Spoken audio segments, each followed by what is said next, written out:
बिस्मिल्लाहिर्रहमानिर्रहीम। अस्सलामु अलैकुम वरहमतुल्लाहि वबरकातुहू। आबिद राजा चैनल की तरफ से आज मैं अपने दोस्तों को रसूलुल्लाह सल्लल्लाहु अलैहि व आलिहि वसल्लम का एक बहुत ही प्यारा फरमान बताऊंगा। आप दोस्तों ने इस पर ज़रूर अमल करना है। रसूलुल्लाह सल्लल्लाहु अलैहि व आलिहि वसल्लम ने इरशाद फरमाया, रोज़ क़यामत कुरान पढ़ने वाले से कहा जाएगा, कुरान पढ़ता जा और जन्नत के दर्जे चढ़ता जा, और तब हर आयत पढ़ने के बदले एक नेकी बढ़ती जाएगी। तिरमिज़ी की हदीस है। क़यामत के दिन कुरान पढ़ने वाले से कहा जाएगा, कुरान पढ़ता जा और जन्नत के दर्जे चढ़ता जा, और तब हर आयत पढ़ने के बदले एक नेकी बढ़ती जाएगी। तिरमिज़ी की हदीस है।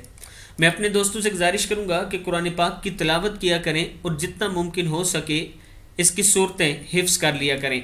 अस्सलामु अलैकुम वरहमतुल्लाहि वबरकातुहू।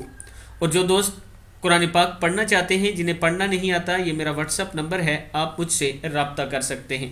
अस्सलामु अलैकुम वरहमतुल्लाहि वबरकातुहू।